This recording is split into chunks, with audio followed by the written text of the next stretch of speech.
ವಿಧಿ ನನ್ನ ಹಣೆ ಬರದಲ್ಲಿ ಈ ರೀತಿ ಬರೆದಿದ್ದಾರೆ. ನಾನೇನ್ ಮಾಡಿ ಬರೀ ತಪ್ಪು ತಪ್ಪು ತಪ್ಪು.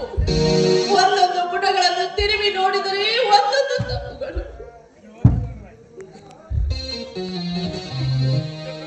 ನನ್ನ ಹಣೆ ಬರದಲ್ಲಿ ಏನೆಂದು ಬಂದಿರ್ಬೇಕು ಮಾವ? ಏಕೆ ಮಾವ ಮುಖ ಸಪ್ಪೆ ಹಾಕಿಕೊಂಡು ಬಂದಿದ್ದೀರಿ ಅಲ್ಲ? ಯಾಕೆ ಮಾವ? ನೀನು ಸತ್ತಿದ್ರೆ ನನ್ನ ತಮ್ಮನ ಕರುಳನಕ್ಕು ಕುಡಿ ಕಬರಿ ಹೋಗುವುದಿಲ್ಲವೇ? ಗೌರಿ, ನನ್ನ ನಿನ್ನ ಸಂಬಂಧದ ಬಗ್ಗೆ ಈ ಸಮಾಜ ಸಾವಿರ ಮಾತುಗಳನ್ನು ಆಡಿದರೂ ಅದನ್ನು ಹಂಚಿಕೊಳ್ಳುವುದಿಲ್ಲ. ಈ ನನ್ನ ಮನೆ ಮಾನಕ್ಕಾಗಿ ನನ್ನ ಪ್ರಾಣವಾದರೂ ಚಿಂತೆವಿಲ್ಲ. ಆದರೆ ಗಿರಿಜಾ, ಯಾವ ಬಾಯಿಯಿಂದ ಹೇಳಮ್ಮ? ನಾನು ಯಾವ ಬಾಯಿಯಿಂದ ಹೇಳಲ್ಲ? ಗಿರಿಜಾ, ಇಲ್ಲ ಗಿರಿಜಾ, ಇಲ್ಲ. ಪ್ರೀತಿಯಿಂದ ಪ್ರೀತಿಸಿ ಮದುವೆಯಾದ ನನ್ನ ಮಡದಿ ಗೌರಿ ಆ ಪ್ರತಾಪನ ಸೂತ್ರ ಗೊಂಬೆಯಾಗಿ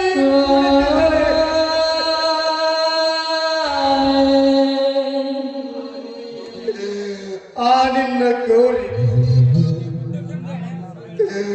ಒಂದೇ ಒಂದು ಸುಳ್ಳು ಹೇಳೋದಕ್ಕಾಗಿ ಗೌರಿ ಈ ತರ ವರ್ತಿಸಿದಳೆಂದು ನಾನು ಭಾವಿಸಿರಲಿಲ್ಲ ಗಿರಿಜಾ, ಭಾವಿಸಿರಲಿಲ್ಲ.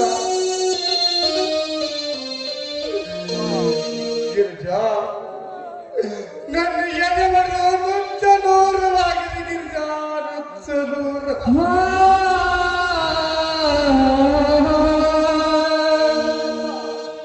ಇದೆಲ್ಲ ನನ್ನಿಂದಾಗಿ ನನ್ನ ತೋಳು ಬದುಕಬಾರ್ದಾಗಿತ್ತು ಮಾವ, ಬದುಕಬಾರ್ದಾಗಿತ್ತು. ನಾನು ಬದುಕಬಾರ್ದಾಗಿತ್ತು ಮಾವ,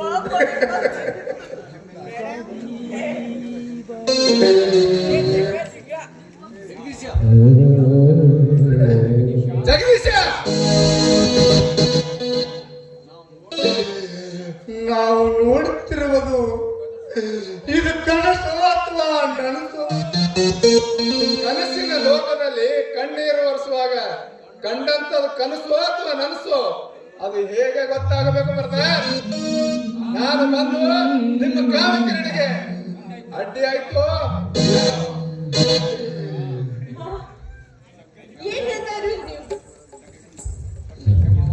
ತಲೆ ಕೆಟ್ಟಿಲ್ಲ ಗಿರಿಜಾ, ತಲೆ ಕೆಟ್ಟಿಲ್ಲ. ತಮ್ಮ ಪ್ರೀತಿಸಿದ ಹೆಣ್ಣಿಗೆ ಅಣ್ಣ ಮನದ ಮಡದಿ ಮಾಡಿಕೊಂಡು ಮನ ಬಂದಂತೆ ಮುದ್ದಾಡುವುದನ್ನು ಕಂಡು ನಿಮ್ಮಿಬ್ಬರನ್ನು ಕತ್ತರಿಸಿ ಹಾಕಿ ಬಿಡಬೇಕು ಅನಿಸುತ್ತದೆ. ಏನ್ ಮಾತಾಡ್ತಾ ಇದ್ರಿ ನೀವು? ಪ್ರತ್ಯಕ್ಷ ಕಂಡ್ರು ಪ್ರಮಾಣಿಸಿ ನೋಡ್ಬೇಕು ಬಾಬಾ, ಪ್ರಮಾಣಿಸಿ ನೋಡ್ಬೇಕು. ಜಗದೀಶ, ಜಗದೀಶ, ಯೋಚಿಸಲು ಇನ್ನೇನು ಉಳಿದಿದೆ? ಅಂಗೈ ಹುಣ್ಣಿಗೆ ಕನ್ನಡಿಬೇಕೆ? ದೇಶ ಸೇವೆಯಲ್ಲಿ ಇದ್ದ ಸೋದರರ ಸಾವಿನ ಸುದ್ದಿಯನ್ನು ಕೇಳಿ ನನ್ನ ಅಣ್ಣ ಎದೆ ಒಡೆದುಕೊಂಡು ಸತ್ತಿರಬೇಕೆಂದು ಬಯಸಿದೆ. ಆದರೆ ನೀನು ಸಾಯವನು ಅಲ್ಲ. ಮುದ್ದ ಮದುವೆಯನ್ನು ಮನೆಯನ್ನು ಹೊರಗೆ ಹಾಕಿ ತಮ್ಮ ಮದುವೆ ಆಗಬೇಕೆಂಬ ಹೆಣ್ಣಿಗೆ ಮನೆಗೆ ತಂದು ಅವಳನ್ನು ತಾಯಿ ಮಾಡಿದ ತಾಯಿಗಂಡನೇನು? ಸಂಗಮೇಶ, ಇಷ್ಟೇನಾ ನೀನು ನನ್ನನ್ನು ಅರ್ಥ ಮಾಡಿಕೊಂಡೆ? ನಿನ್ನ ಅಣ್ಣನ ಮೇಲೆ ಪ್ರೀತಿಯಲ್ಲಿ ಮಾಯವಾಯಿತು ಸಂಗಮೇಶ. ಯಾರು ಬೆತ್ತಿ ಕಳಿಸಿದ್ದಾರೋ ಈ ನಿನ್ನ ತೆಲಿನ ವಿಷದ ಬೀಜಗಳನ್ನು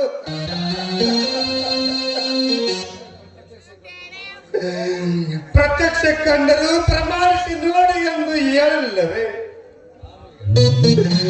ನಾನು ಹೇಳುವುದನ್ನು ಶಾಂತವಾಗಿ ಕೇಳ ಸಂಗಮೇಶ, ಶಾಂತವಾಗಿ ಕೇಳ.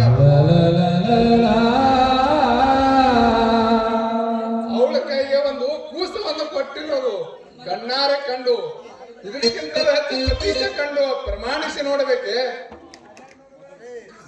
ಮಾವ, ನೀವು ಮಾಡಿದ ತಪ್ಪೇನೆಂದು ಅರಿತುಕೊಳ್ಳಿ. ಅದನ್ನೆಲ್ಲ ಬಿಟ್ಟು ಮಾವನಿಗೆ ಮನವಂತೆ ಮಾತಾಡಬೇಡಿ. ಹೆಣ್ಣೆ, ಸತ್ಯ ಅಸತ್ಯ ಬಗ್ಗೆ ಮಾತನಾಡೋ ಯೋಗ್ಯತೆ ನಿನಗಿಲ್ಲ. ನಿಮ್ಮಪ್ಪ ನಿಮ್ ಇಬ್ಬರ ಕಾಮಕಿರಡಿಯನ್ನು ನೋಡಿ ಮನನೊಂದು ಪ್ರಾಣ ಬಿಟ್ಟ. ಸತ್ಯ ಸಾಯುತ್ತಿದೆ ಮಾವ. ಸಂಗಮೇಶ, ಏನು ಮಾಡುತ್ತಿದ್ದಪ್ಪ ನೀನು? ಬಂಗಾರವನ್ನು ಹಾಗೆ ನೋಡಿದರೆ ಅದರ ಬೆಲೆ ಗೊತ್ತಾಗುವುದೇ? ಹೊರಗಲ್ಲಿಗೆ ಹಚ್ಚಿದಾಗಲೇ ಅದರ ಬೆಲೆ ಗೊತ್ತಾಗುದಪ್ಪ, ಗೊತ್ತಾಗುವುದು. ಸತ್ಯವನ್ನು ಹೇಳಲಿಕ್ಕೆ ಸತ್ಯವನ್ನು ಸಂಪೂರ್ಣವಾಗಿ ಕೇಳು ಸಂಗಮೇಶ. ಮನಬಂದಂತೆ ಮಾತನಾಡ ಸಂಗಮೇಶ,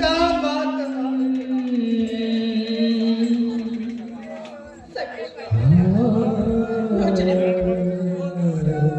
ನೋಡು, ನೀವು ಮಾಡಿದ ತಪ್ಪೇನೆಂದು ಅರಿತುಕೊಳ್ಳಿ. ಸತ್ಯ ಸಾಯುತ್ತಿದೆ ಮಾವ. ಜಗದೀಶ್ ಮಾವ ಇರದಿದ್ರೆ 2 ಪ್ರಾಣಗಳು ಹೋಗ್ತಾ ಇದ್ವು.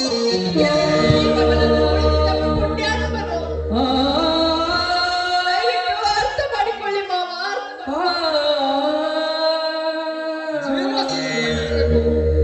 ಅವನ ಜೀವ ಸುಟ್ಟಿಕೊಂಡು ನಿನಗೆ ಬಾಳ ನೀಡಿದ್ದನ, ಈ ಪಾಪ ಪಿಂಡಕ್ಕೆ ಜಲ ನೀಡಿದ್ದನ ಈ ಬಂಡ. ಸಂಗಮೇಶ, ಇದು ಪಾಪದ ಪಿಂಡ ಅಲ್ಲಪ್ಪ, ಪಾಪದ ಪಿಂಡ.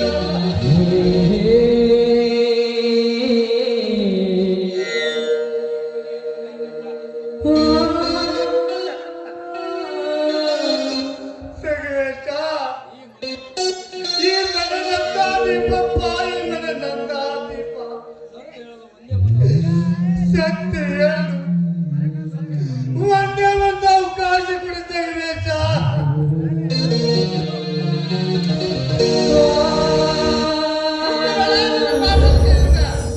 ದೂಸರಿ ಪಾಪಿ ಹೊರಟೋಗು ಈ ಮನೆಯನ್ನು.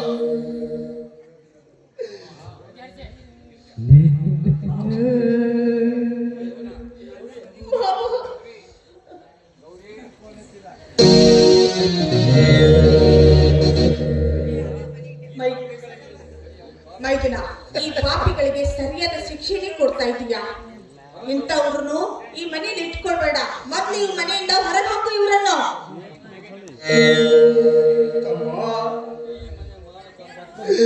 ಈ ಮನೆ ಮಾನ ಕಾಪಾಡುವುದಕ್ಕಾಗಿ ಒಳ್ಳೆ ಬಹುಮಾನವನ್ನು ಕೊಟ್ಟರಪ್ಪ. ಆ ದೇವರು ನಿನಗೆ ಒಳ್ಳೆಯ ಮಾಡಲಿಕ್ಕೆ ಆದರೆ ನಾನು ಈ ಮನೆ ಬಿಟ್ಟು ಹೋಗುವ ಮುನ್ನ ಒಂದೇ ಒಂದು ಸಾರಿ ಸತ್ತವನು ಹೇಳ್ತೀನಪ್ಪ. ನಿನ್ನ ಸತ್ಯ ನನಗೆ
ಇಲ್ಲೆಲ್ಲರೂ ಹುಚ್ಚರು.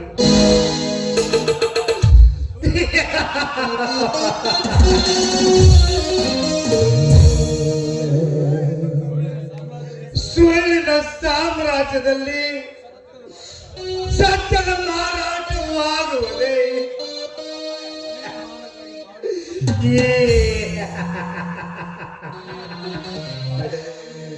ಮನೆ ಮಾನ ಕಾಪಾಡುವುದಕ್ಕಾಗಿಯೂ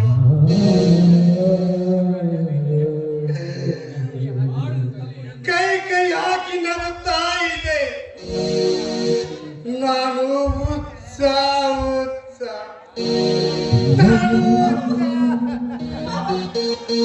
ಒಂದು ಗೋಳಿಗಾಡಿದಂತ ಕ್ಷಣಗಳಲ್ಲಿ ಹೋಗಿ